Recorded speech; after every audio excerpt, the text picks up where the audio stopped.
In today's video, I'm going to show you exactly how to share Google Sheets with edit access, so your collaborators can jump in and make changes directly.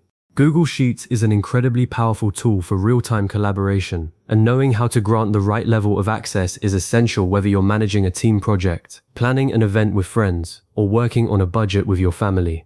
If you find this helpful, please like and subscribe, and let's get started.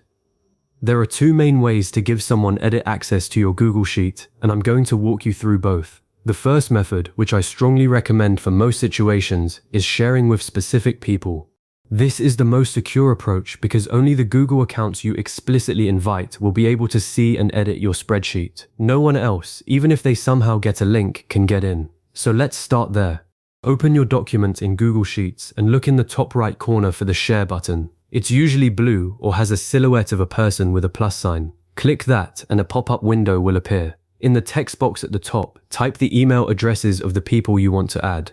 You can add multiple emails at once, just separate them with commas. You can also add entire Google groups here if you're working with a team that has a shared email address. This is a great time saver when you're collaborating with a larger group. Once you've added someone's email, you'll see a drop-down menu next to their name. By default, it's often set to Viewer, which only lets them look at the data without making changes. To give them edit access, click that drop-down and select Editor.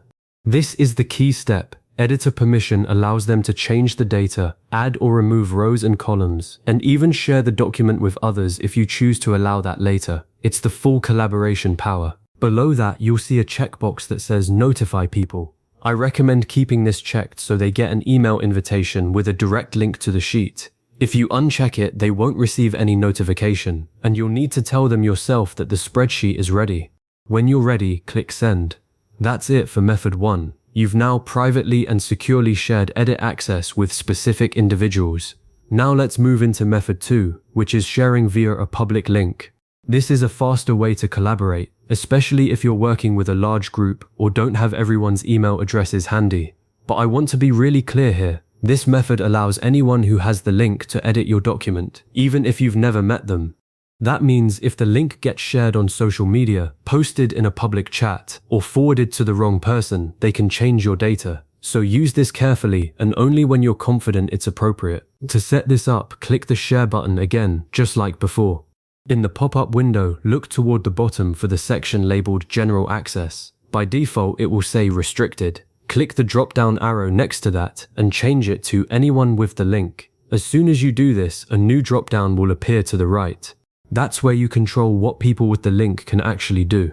Click it and you'll see options like Viewer, Commenter, and Editor. Since you want to allow edit access, select Editor from that list. Now the link you're about to copy will give full editing rights to anyone who clicks it.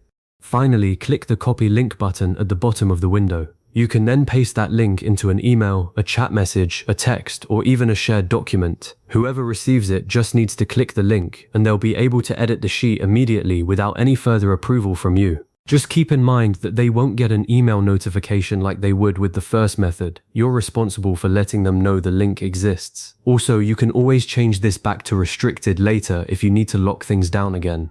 So to recap, you now know how to share Google Sheets with edit access using two different methods. For secure, controlled collaboration, use the Share with Specific People approach and assign the editor role. For quick, wide-open access, use the public link method, but be mindful of the risks. Both give your collaborators the ability to edit, but the level of control is very different. A great next step is to explore the advanced sharing settings, where you can prevent editors from changing permissions or sharing the sheet with others. That gives you even more peace of mind. Thanks for sticking with me through this guide. If you found it useful, consider saving this video so you can come back to these steps anytime you need them. I'll see you in the next one.